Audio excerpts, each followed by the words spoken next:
பாரதிய குடிமக்கள் பாதுகாப்பு சட்டம் 2023 பிரிவு 174 நான் காக்னசபிள் அஃபென்ஸ் வழக்கு பதிவு செய்யும் நடைமுறையை பார்க்கலாம்.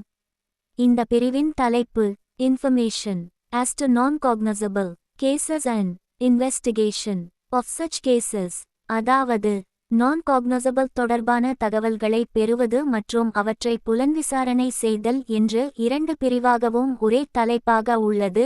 இது பழைய CRPCயில் பிரிவு 155 ஆக இருந்தது. இப்போது புதிய BNSSல் 174 ஆக வந்துள்ளது. நான்-காக்னசபிள் வழக்குகளில் சொல்லப்படும் குற்றங்கள் அனைத்தும் சிறிய குற்றங்களாகவே உள்ளன. இந்த குற்றங்கள் தொடர்பான வழக்கு பதிவு செய்ய நீதிமன்றத்தின் முன் அனுமதி தேவை. அதன்பின் அந்த வழக்கை புலன்விசாரணை செய்ய நீதிமன்ற அனுமதி தேவை. அடுத்து புலன்விசாரணை செய்து குற்றம் சாட்டப்பட்டவரை கைது செய்ய நீதிமன்றத்தின் அனுமதி தேவை. இந்த குற்றங்கள் தொடர்பாக, அதாவது நான் கனைசபிள் வழக்கு தொடர்பான தகவல்களை, புகார்களை காவல்துறையினர் பெறும்போது அந்த குற்றச்சம்பவம் அந்த காவல் நிலைய எல்லைக்குள் நடந்துள்ளதா என பார்க்க வேண்டும். இது முக்கியமாக கவனிக்க வேண்டியது அவசியம். காக்னசபிள் வழக்கு தொடர்பான புகார் என்றால் எந்த காவல் நிலைய எல்லைக்குள் நடந்திருந்தாலும் புகாரை பதிவு செய்யலாம். ஆனால் நான் காக்னசபிள் வழக்கு என்றால் அந்தந்த காவல் நிலைய எல்லைக்குள் நடந்திருக்க வேண்டும். இப்போது நான் காக்னசபிள் கேஸ் சம்பந்தமாக ஒருவர் காவல் நிலையம் வந்து புகார் கொடுக்கிறார். நிலைய அதிகாரி, அதாவது SHO என்ன செய்ய வேண்டும்?